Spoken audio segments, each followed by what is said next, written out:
Well, we got good visibility today, so that's good. A couple quick things before we get into the good stuff.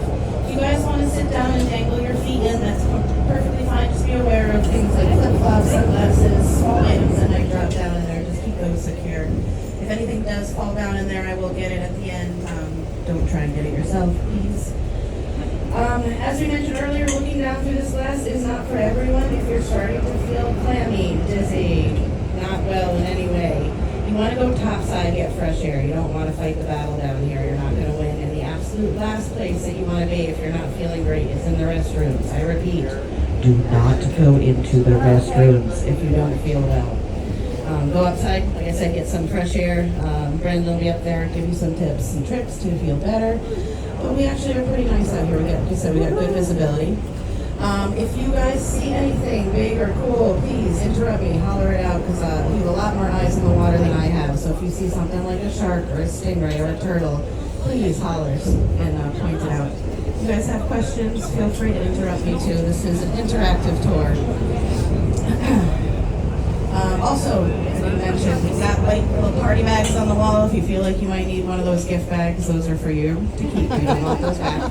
But they are there available for you if you feel like you might need them. You want to go topside. You don't want to be in here if you're not feeling good, just saying. All right, so we are over Molasses Reef. Hey, Brandon. We're about 7 miles out from where we started. Everything is going to be a lot closer and looks a lot closer than it really is, but it isn't. Water itself magnifies about 20%. It's not the glass that's magnifying, it is the water. Oh, I already got a free shoe. Sweet. I like designer glasses. Wallets are better if you want to drop those in there. I don't think that shoe will fit.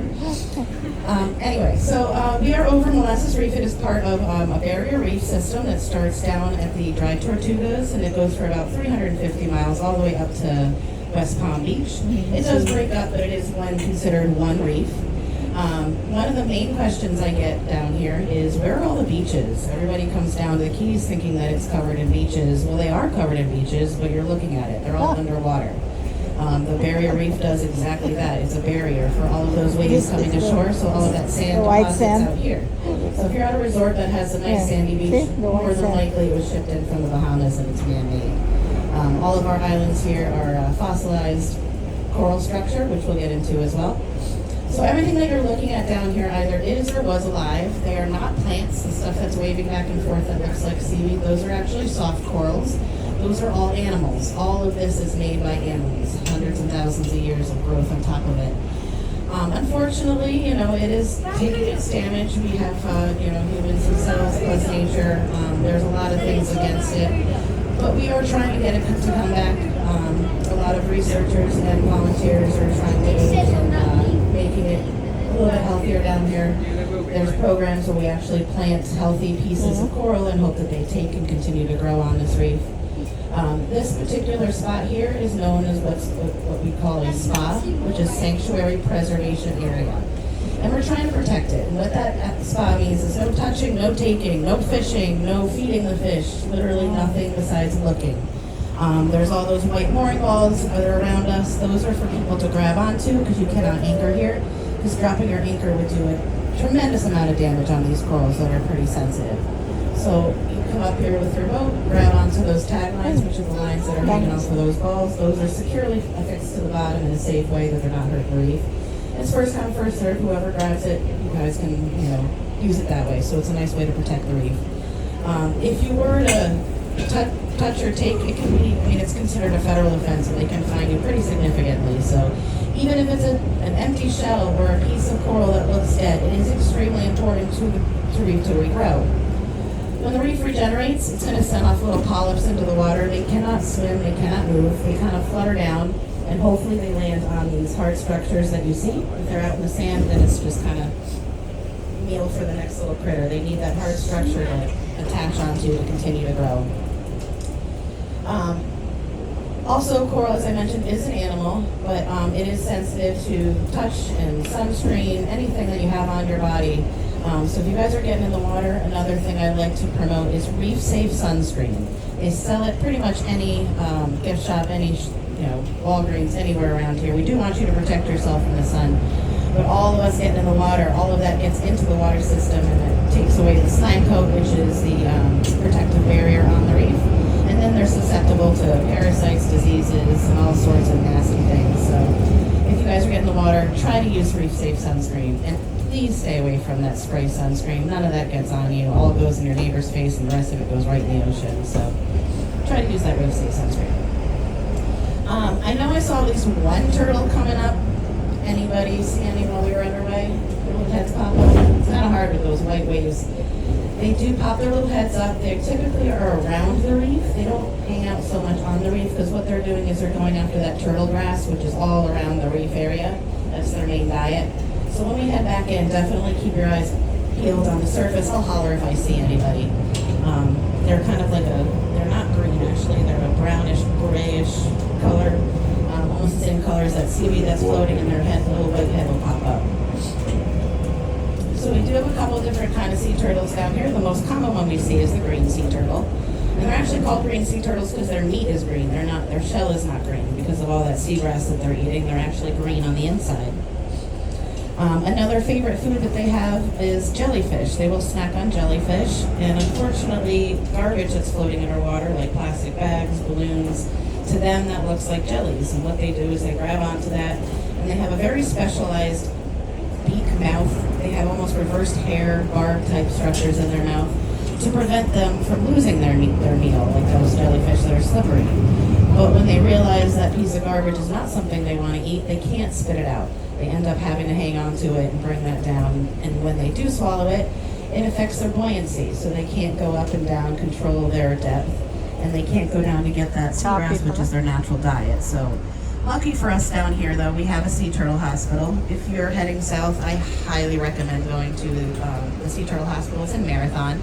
All your money goes to help these guys. And if it gives you a chance to get up close and personal to them, which is really neat.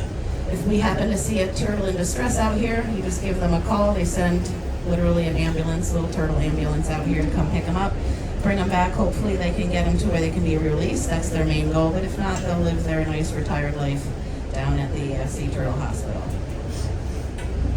I know I did see a couple of sharks in the canal too. They're very spoiled sharks down here because they know the fishing schedule. All these fishermen have a fish cleaning station that they regularly clean their fish at, and these sharks don't really have to work too hard. Nurse sharks are the main one that we see around here. Typically their diet is going to be crustaceans, things like lobsters, crabs, snails. They're not really fast hunters, but because all that free food's getting thrown in there, when they're filleting your fish, they will wait by those stations and they'll get that meal. So hopefully if we get back somebody's filleting, if you're staying down in that canal, keep an eye on that back corner. They always are sleeping back there. So when there's something going on, you'll see them coming out. Now, nurse sharks are not anything to be worried about. They do not have big sharp teeth like all your typical shark teeth that you think of. They have two bony plates. They use it more for crushing. It's like a sandpaper type texture. And if they were to get their main food like a lobster, they'd crack onto that shell, break it open, and then they use a sucking motion like a nursing baby to suck that meat out. Hence the name nurse shark, because they nurse like a baby.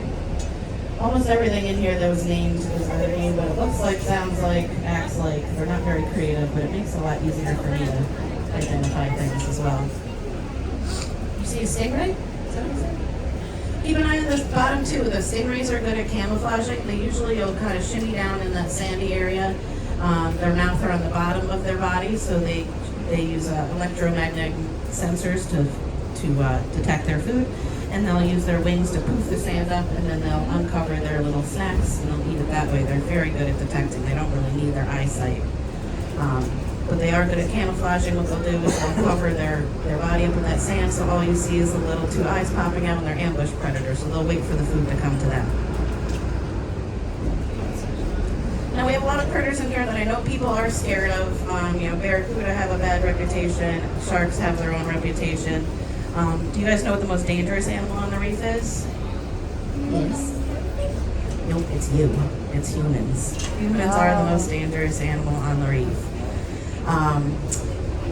We do have stonefish, though. That was a very good guess. Stonefish are camouflage fish. Camouflage fish. They look like the reef, so if you accidentally step on one, they're poisonous. They're related to the lionfish too, which lionfish are a big problem on this reef. Not really for us, but for the reef itself. They're introduced, they're an invasive species. They really don't have any predators, and they will eat absolutely anything they can fit in their mouth, and they can fit things in their mouth the size of their head. So they don't have any fear because nothing's really eating them, so that is the only thing you can hunt on this reef or take off of this reef is lionfish. You still have to have a special permit, but that is one fish that you can definitely take from anywhere. We even have what's called a lionfish derby down here in the Keys, and it's competition of who can catch the most lionfish so we can get them off of our reef. So what happened is way back in the day when the fish trade became popular, people were buying these beautiful lionfish, didn't realize they get, the size of a basketball. And then they got too big and released them into the ocean. So